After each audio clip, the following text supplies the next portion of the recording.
तो मेरी पिछली काइजू नंबर 8 वीडियो को आप सभी ने बिल्कुल भी प्यार नहीं दिया।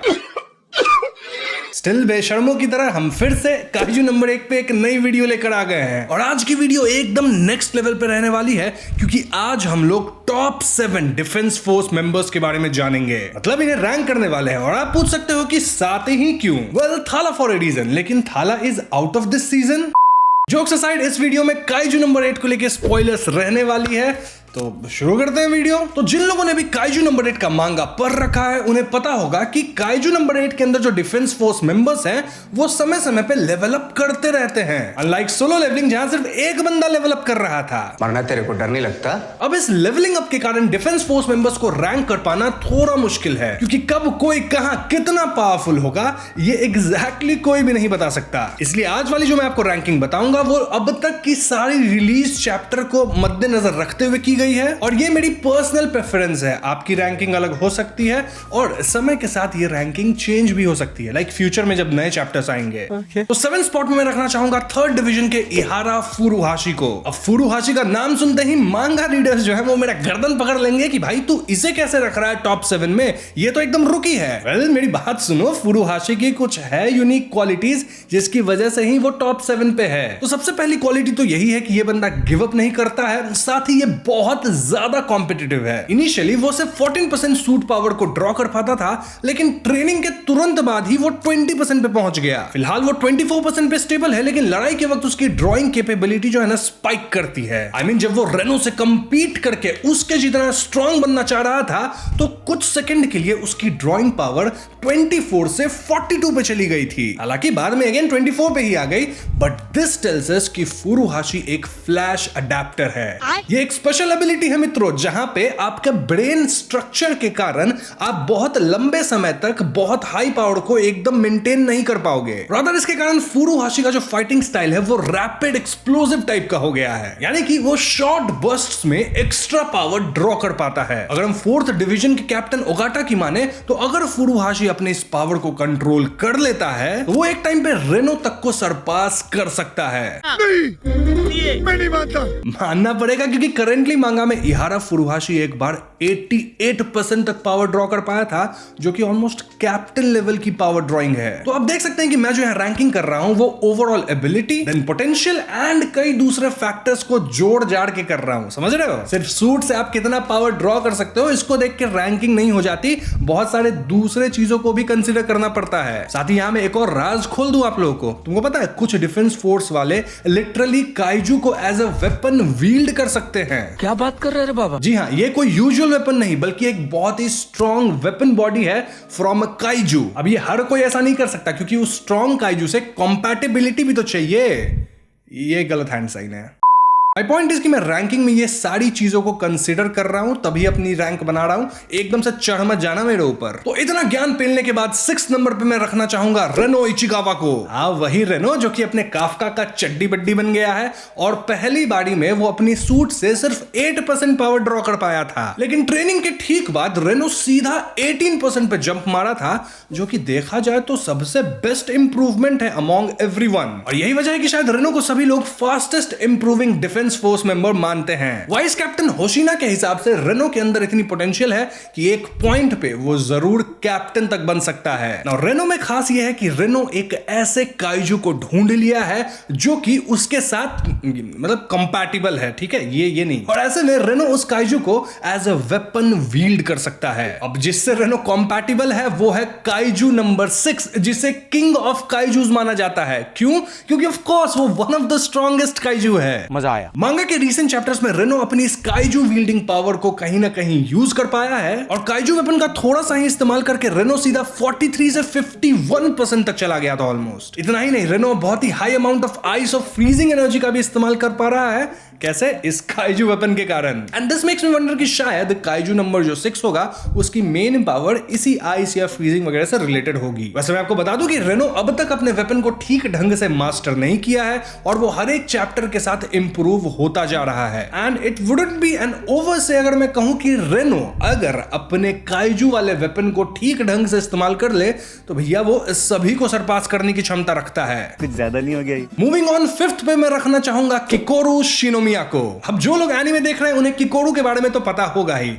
तुम्हें नहीं पता क्या? देख नहीं रहे क्या एनीमे? अरे वही स्टार प्यूपिल ऑफ द क्लास जो कि शुरुआत से ही सूट के अंदर से 46% पावर ड्रॉ करने लग गई थी। अब अगर आप किकोरू की फैमिली पे नजर डालोगे तो आप जान पाओगे कि उसके पेरेंट्स भी बहुत ही पावरफुल लोग हैं, मतलब थे। You know what I mean. For example किकोरू के पिता लिटरली डिफेंस फोर्स के जनरल है और उसकी मां एक डिवीजन की कैप्टन रह चुकी थी। ऑल्दो किकोरू की मां अब इस दुनिया में नहीं है। इतना ही नहीं, किकोरू के जो माता पिता थे वो भी काइजू को वील्ड करते थे एज अ वेपन। और इसी से आप समझ सकते हो कि किकोरू के ऊपर स्ट्रांग बनने की कितनी ज्यादा प्रेशर रही होगी, क्योंकि माँ बाप इतने अमेजिंग है तो बच्चे को तो अमेजिंग होना ही पड़ेगा। और यही वजह है कि किकोरू हमेशा इंप्रूव करना चाहती है और हमेशा बेस्ट बनना चाहती है। ट्रेनिंग के तुरंत बाद किकोरू 55% पावर ड्रॉ करने लग गई थी और रीसेंट चैप्टर्स में वो जिन नरूमी के साथ ट्रेन कर रही है।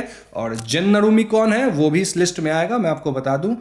फर्स्ट डिवीजन का कैप्टन है, जल्दी आपको पता चलेगा। वेट करो थोड़ा, सब पता चलेगा। हाँ नहीं जाता, तड़प ही ऐसी है ना। अब अपने पेरेंट्स की तरह ही किकोरू भी एक काइजू वेपन के साथ कॉम्पैटिबल हो गई है और वो कॉम्पैटिबल हुई है काइजू नंबर 4 के साथ। By the way, kaiju number 4 वही है जो कि किकोरू की मां भी वील्ड किया करती थी। नाउ काइजू वेपन वील्डिंग के बाद किकोरू सीधा 84% पे जंप मारी और स्टेबल फॉर्म में वो 88% मेंटेन करती है। लेटेस्ट चैप्टर में तो वो 94% पावर रिलीज कर रही है मित्रों, और इतना ज्यादा पावर तो कोई कैप्टन ही रिलीज कर सकता है। किकोरू लड़ते वक्त एक्स का इस्तेमाल करती है और भैया उसकी फाइटिंग स्टाइल, टेक्निक वो सब भी एकदम अमेजिंग है। इनफैक्ट काइजू नंबर 4 के वेपन वाले उस कंपैटिबिलिटी से किकोरू अब उड़ भी सकती है। और क्या चाहिए तुम्हें? इतनी पावर्स काफी नहीं है क्या नंबर 5 स्पॉट के लिए? आगे बढ़ते हैं। अब नंबर 5 स्पॉट वाली अगर इतनी पावरफुल है तो सोचो आगे जो स्पॉट्स पे लोग आने वाले हैं वो लोग कितने पावरफुल होंगे। वैसे मैं आपको बता दूं कि इस वीडियो में अपन काइजूस को रैंक नहीं कर रहे हैं, इसलिए काफका नहीं आएगा क्योंकि वो काइजू है। काइजूस के ऊपर अपन सेपरेट वीडियो बनाएंगे,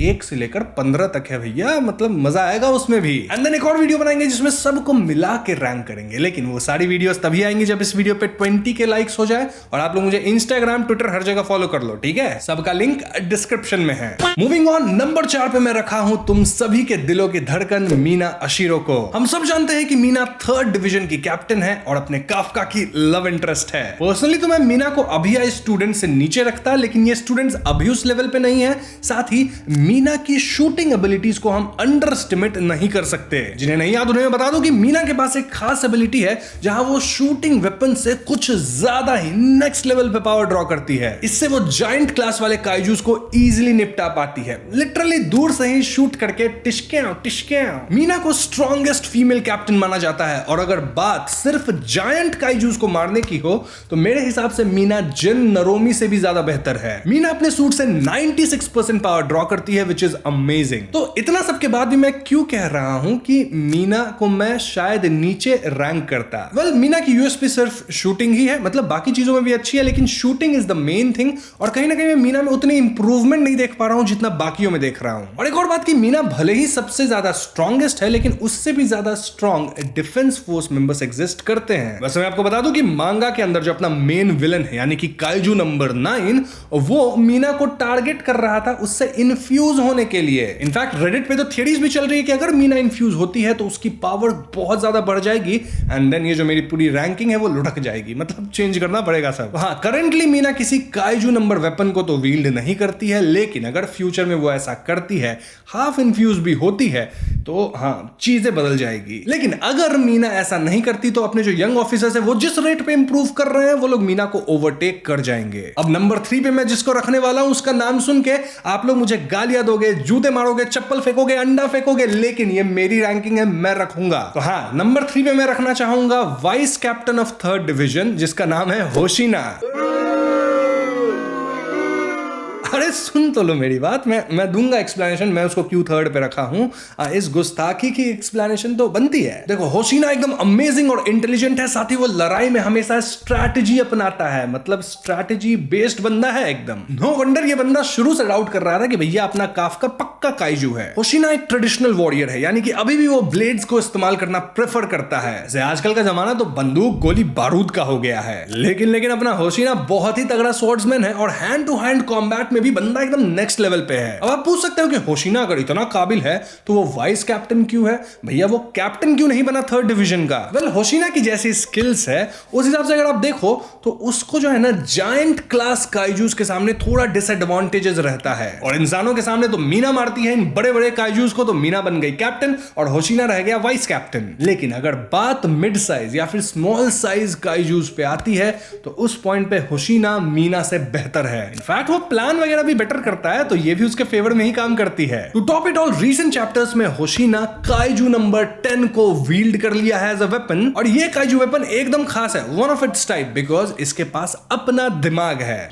मतलब सिर्फ वेपन होने के बाद भी काइजू नंबर 10 का दिमाग इस वेपन के अंदर अलाइव है, आई थिंक। यूजुअली तो होशिना 92% पावर रिलीज कर पाता है, लेकिन लेटेस्ट चैप्टर में ये बंदा लिटरली 100% पावर रिलीज कर पाया है, जिसे हम फुल रिलीज भी कहते हैं। तो अब समझे क्यों मैं इसे 3rd पे रखा हूं। मेरे पे शक नहीं करने का, तुम्हारी मीना से बढ़िया है मेरा होशिना। तेरा तो गेम बजाना पड़ेगा। अब नंबर 2 पे मैं रखूंगा जनरल इसाओ शिनोमिया को, जो कि हमारे किकोरू के पिताश्री हैं। अब इनके बारे में क्या ही कहना, पूरे डिफेंस फोर्स के जनरल बन के बैठे हैं। बात तो सही है। पहले ये 1st डिवीजन के कैप्टन हुआ करते थे, लेकिन अपनी लीडरशिप और पावर स्किल्स के कारण ये बन चुके हैं जनरल पूरे डिफेंस फोर्स के। ये आज तक की डिफेंस फोर्स हिस्ट्री में सबसे स्ट्रॉन्गेस्ट सोल्जर माने जाते हैं, और भले ही अब वो बूढ़े हो गए हैं, स्टिल वो काइजू नंबर 8 और 9 दोनों से अकेले लड़ने में सक्षम है। इसके अलावा जनरल भी काइजू नंबर 2 को एज ए वेपन वील्ड कर पाते हैं, एंड ऑफ कोर्स इससे वो कर पाते हैं फुल रिलीज, यानी 100% पावर रिलीज। उनकी स्ट्रेंथ और इंड्योरेंस एकदम नेक्स्ट लेवल पे है, और काइजू नंबर 2 के कारण वो सोनिक बूम और इलेक्ट्रिकल अटैक्स भी कर पाते हैं। तो हाँ, बिना डाउट के वो 2nd स्पॉट डिजर्व करते हैं मित्रों। अब नंबर 1 रैंक पे बात करने से पहले कुछ ऑनरेबल मेंशंस। तो सबसे पहले हर एक डिवीजन के कैप्टन जो है वो बहुत ही ज्यादा ओपी हैं, तो उनको आप मान के ही चलो। साथ ही किकोरू की जो मॉम थी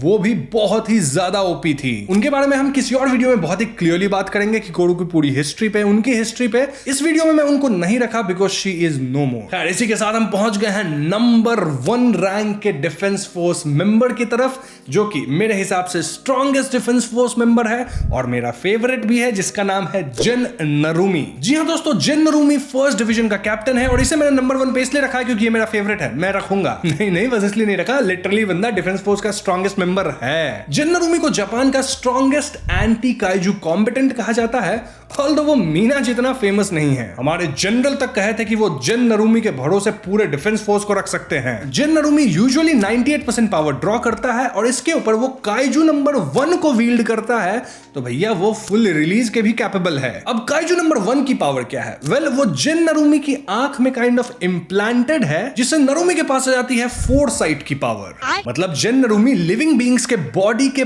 ब्रेन इंपल्सेस को देख पाता है, जिससे वो उनके नेक्स्ट मूव को प्रेडिक्ट कर पाता है। लेटेस्ट मांगा चैप्टर में हमें बताया गया है कि जिन नरूमी ओवर द टाइम अपने काइजू वेपन को इवॉल्व कर लिया है। इवॉल्व होने से वो इलेक्ट्रॉन के मूवमेंट्स को परसीव कर पाता है, और इससे वो अपने मेंटल विजन से प्रेडिक्ट कर पाता है कि आगे क्या होगा। आसान भाषा में थोड़ा सा फ्यूचर देख लेता है काइंड ऑफ, जो कि बहुत ही ओपी पावर है। इसके अलावा जिन नरूमी को जनरल खुद ट्रेन किए थे, तो हाँ, मेरे हिसाब से जिन नरूमी 1st स्पॉट को डिजर्व करता है। तो यही थी मेरी ranking top 7 defence force members की। आप लोग बताओ कैसी लगी मेरी रैंकिंग, और जो लोग मांगा पढ़े हैं वो लोग अपनी अपनी रैंकिंग भी बताना कमेंट्स में, अच्छे से अपना एक्सप्लेनेशन देके कि भैया आप क्या सोचते हो, मेरे से अलग हो तो सेम लिख देना। अब कुछ लोग अब भी पूछेंगे कि भैया आप काफका को इंक्लूड नहीं किए। अरे भाई, काफका एक काइजू है, मैंने बताया काइजूस पे एक अलग से वीडियो बनाएंगे, 1 से 15 तक चले गए हैं, एंड देन एक मिला के वीडियो बनाएंगे जिसमें हम रैंक करेंगे कि भैया अगर काइजू और डिफेंस फोर्स वाले सब मिल जाए तो भी कौन सबसे पावरफुल होगा। लेकिन जैसा मैंने कहा, वो वीडियो तभी आएगी जब इस वीडियो पे 20 के लाइक्स पूरे हो जाए। तो इस वीडियो को लाइक करो, दोस्तों के साथ शेयर करो, उनसे भी लाइक करवाओ। चैनल पे नए हो तो हमें सब्सक्राइब भी करना, क्योंकि हम अपने चैनल पे ऐसी वीडियोस नहीं है, हॉन्टिंग ट्यूब का आउट्रो है, क्योंकि चैनल पे हम अच्छी वीडियोस बनाते हैं। ठीक है, तो सब्सक्राइब कर लो। I will see you guys in the next one. Peace out.